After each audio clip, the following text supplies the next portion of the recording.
Breaking beach news. Now you have the access to Wegovy coming up in generic of Wegovy coming out in January 2026 over in Canada. There's personal use for, this is where the story gets exciting, of if you're paying $500 a month for Wegovy. In Canada, Novo Nordisk did not pay their renewal fee. It was basically like a $250 fee.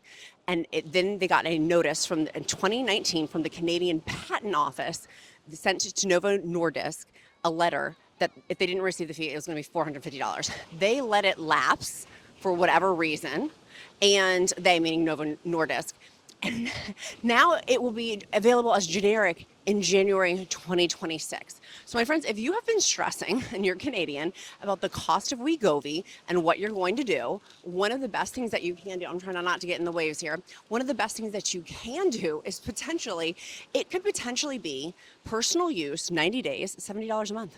If you went up to Canada, for my US friends, that would be $850 a year.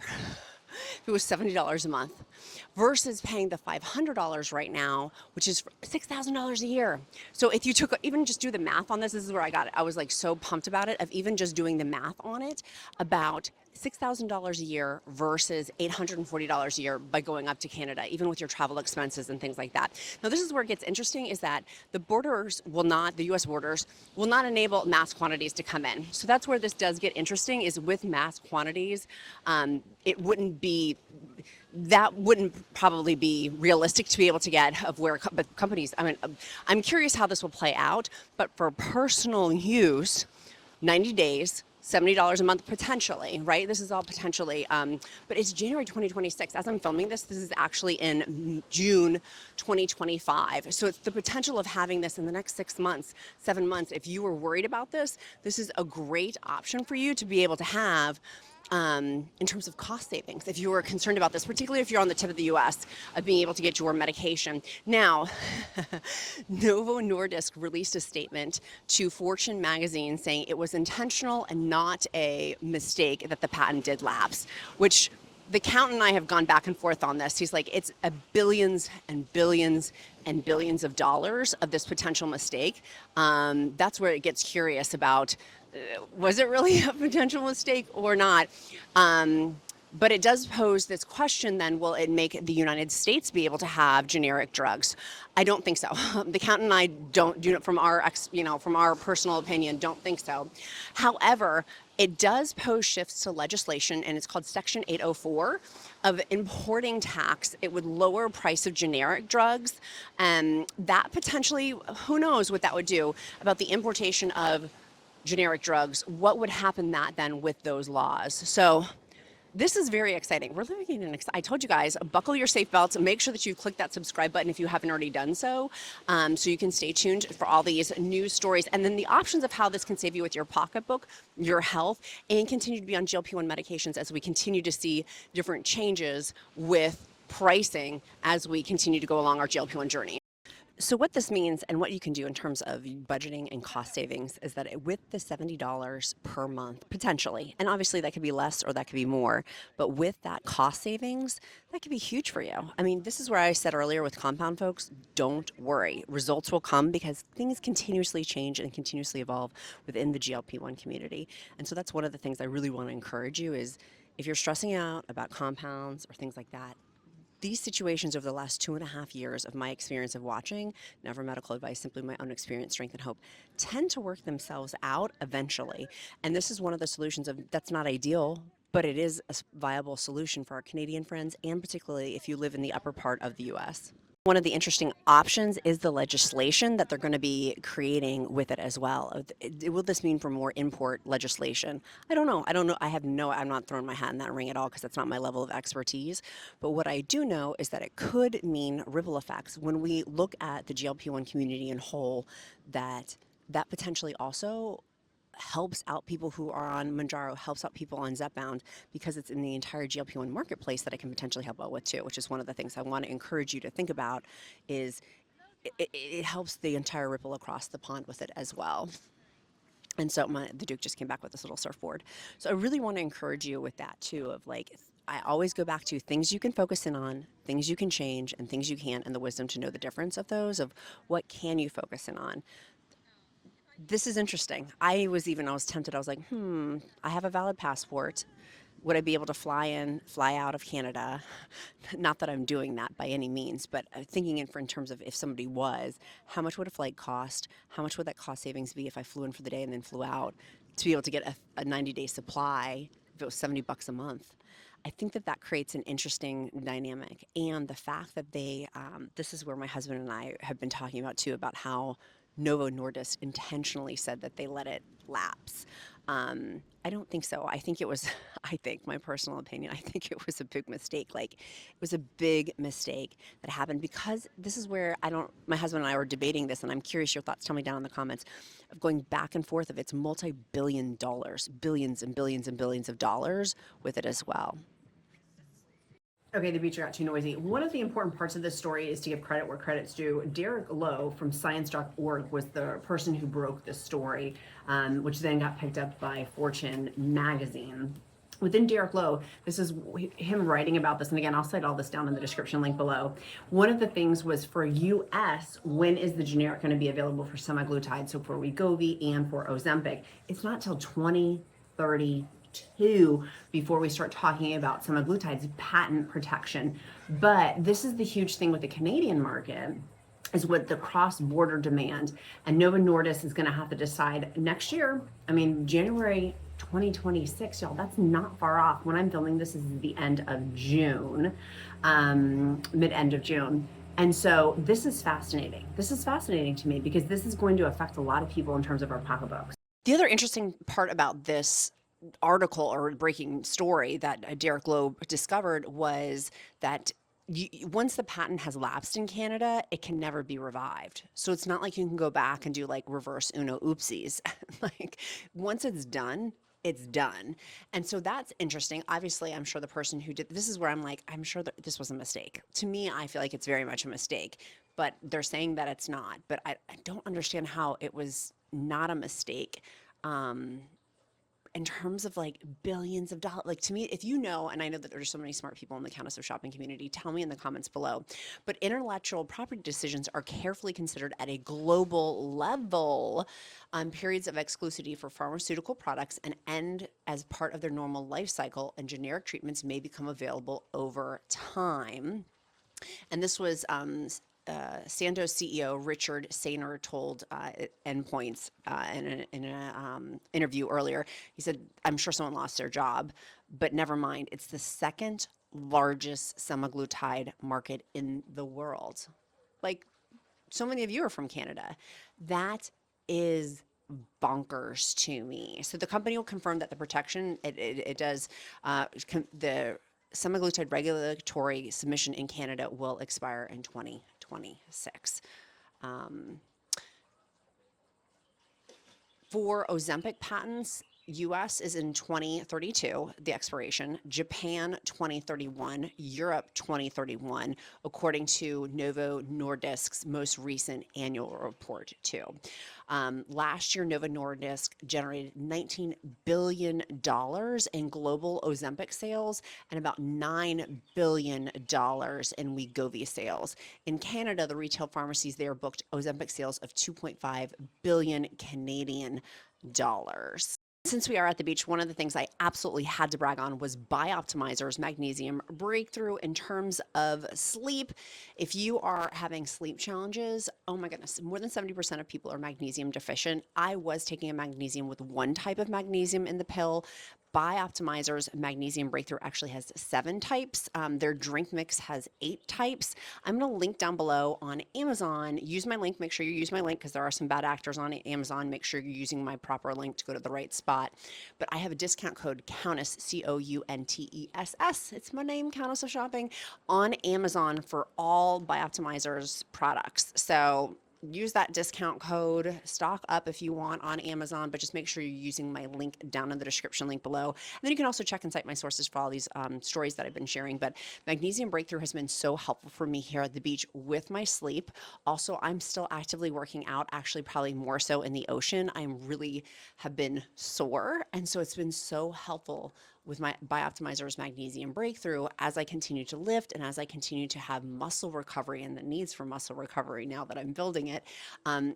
taking BIOptimizers Magnesium Breakthrough. And of course, staying regular while I'm traveling is always a concern for me. Anybody else, particularly being on Zepbound, BIOptimizers Magnesium Breakthrough, I don't have irregular issues, if you know what I mean. I typically take, everyone asks, how much do you take and when do you take it? For me, and everybody's different, obviously, before taking any supplement, talk to your own healthcare provider. I take 2 or 3 at night before I go to sleep, about 30 minutes before bedtime. Typically, I highly recommend run and use the discount code Countess over on Amazon, but that one is awesome. Many of you also asked about digestive enzymes. Their masszymes are amazing, and that discount code is applicable for those too. Kicking it back over to the story, going back over to Ozempic and Wegovy, literally the amount of demand for Novo Nordisk, it impacted Denmark because that's where Novo Nordisk is based, is the Denmark. It impacted their currency and interest rates as well because it is such a huge blockbuster. We've said this before, but and I didn't coin this. I believe it was Darcy, the dietitian over at Join Fridays, who made this analogy. So I want to give credit where credit's due, but it's akin in our lifetime to like penicillin being invented. It's unprecedented, phenomenal, the results that it's had for people's lives. And so the fact that this can go into generic format to me is something that is huge. That is huge. Now, I'm curious. Will you, if you're US based, will you cross the border to get the pricing on that? That's where I'm super, super curious. The generic price, like generic equivalent. Would you then cross the border to go do that? I mean, obviously there's travel fees with that. That's where I'm super curious. It does not look like, and correct me if I'm wrong, but it does, from my research, it does not look like there could be things of where you could have mass quantities coming in besides like personal use. So you couldn't like, for companies to be, in terms of resale business. It doesn't look like the borders allow that. But will regulatory laws change in the US for that in terms of imports? That's where I'm super, super curious with this. And it just blows my mind. It was literally $250 for multi-billions, billions. Like, that's where it just doesn't make any sense to me. I'm like, how could this slip in through my fingers? How could this slip through your fingers? Like, for the patent, like that in terms of the intellectual property of that, to me just blows my mind, right?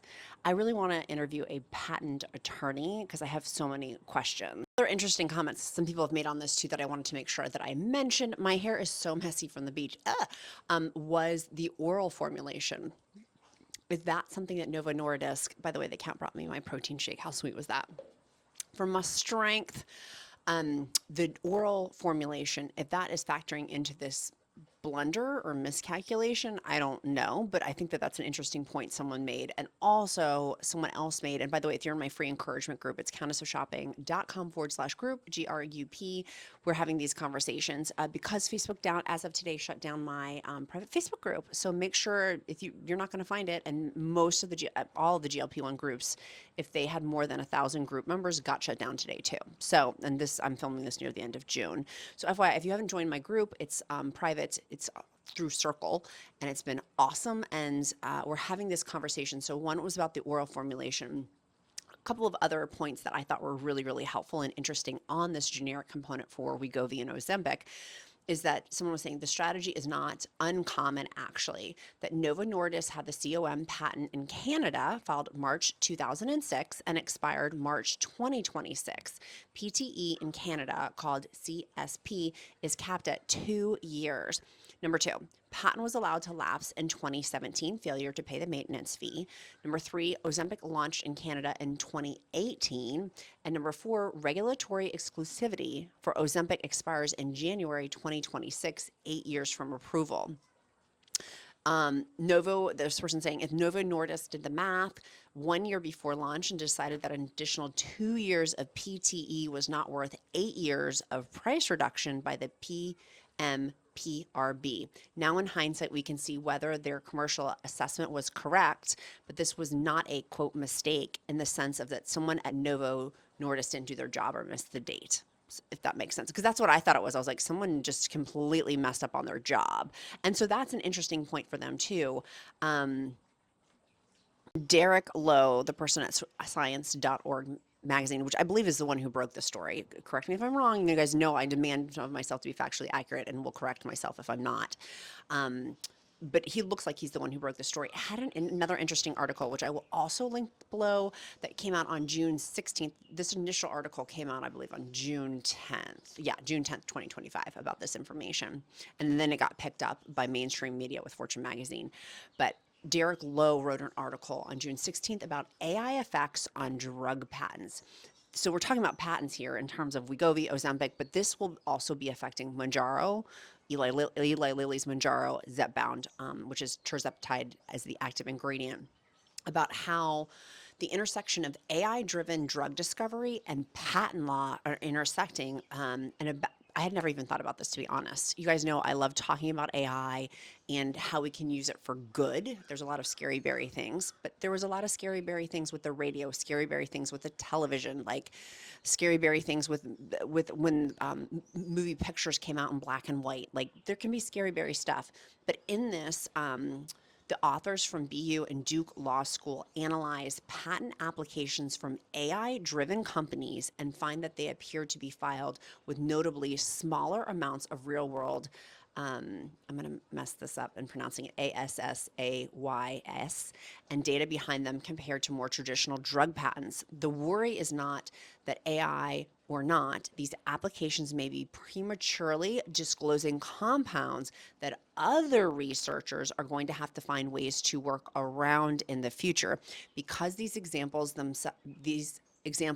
will themselves now be unpatentable as chemical matter. Is this not so fascinating? I had never thought about the AI component in terms of law for patents. And I know we have many lawyers who tune into my show. And so I'd love your input also on this too, in terms of AI with the patents.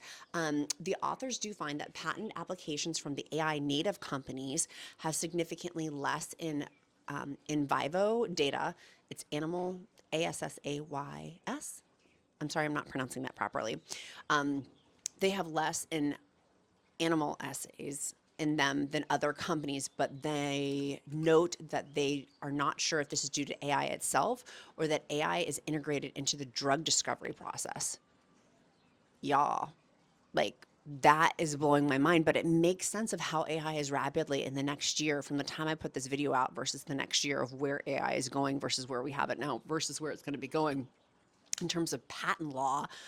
The paper looks at whether AI-driven applications are patenting more compounds or not. And that doesn't seem to be the case although the overall volume and disclosure is still significant when you take it as a whole, which none of this had occurred to me. Had it occurred to you? I have not even thought about AI in terms of this. And would AI, when you go through these things, it doesn't sound like it was a mistake at Novo Nordisk in terms of like a job mistake. Sounds very calculated, because how could Novo Nordisk, they're so calculated. That's where I'm like, I just don't buy that it was, I don't know. This is where I go back and forth. I'm like, was it a mistake? Was it not? I keep flip-flopping the more I think about it. But I do think that it's interesting how AI is going to start with patent law. And I'm sure patent attorneys and things like that, like if that's your job, I'm sure very much have gone down the rabbit hole with all this. But I had not even thought about that, how that relates to our GLP-1 medications and future patents that we have on things coming up. Retatrutide that's being tested. Many of you guys are taking, not many, but there's some people taking retatrutide on the gray market, by the way. I did a whole video on the gray market of how much it scares me. A lot of stuff that, like, I'm talking about AI, that doesn't really scare me. The gray market does. The gray market does. And so when I talk about retatrutide, I am talking it from the standpoint of Eli Lilly as the manufacturer going through FDA testing and going through channels to test and be science-based and data-driven in terms of the FDA. That's where I'm coming from in terms of retatrutide when I talk about that. So going back to the patent component of that, of as they continue to do these clinical trials, which this upcoming episodes, I will have a ton of retatrutide. We also have a ton of research coming out on orforglipron. So make sure you click that like and subscribe button so you can see those upcoming shows that I'm going to be really heavily discussing the new drugs that are coming out. But this AI with patents is directly going to be impacting all of those upcoming GLP-1 drugs too. All of this is all fascinating to me. I mean, I am just fascinated. So I'm going to link down below in my description all of my articles, citing my sources, of course, so you can fact check me and double check me. And if you have interesting input to throw into the pot, put it down here on the YouTube comments or also in my free encouragement group on countessofshopping.com/groups. That, by the way, there was, to be factually accurate, there was a glitch on our website that had an advertisement popping up. That group is totally free. Nothing should be asking for a credit card or any of that. The count and I have actually paid out of our own pockets $1,000 for that free encouragement group. And by the year's end, we'll probably pay about $5,000 for it out of our own pocket. We are not charging anybody anything. It will remain free. That is very important to me. Very, very important to me. I don't want cost to be an inhibitor for anything. So just FYI on that, someone had asked that question. The other thing people had asked is like, oh, well, since since Facebook has closed down the GLP-1 groups as of today, as I'm filming this, you can get through it's called Circle.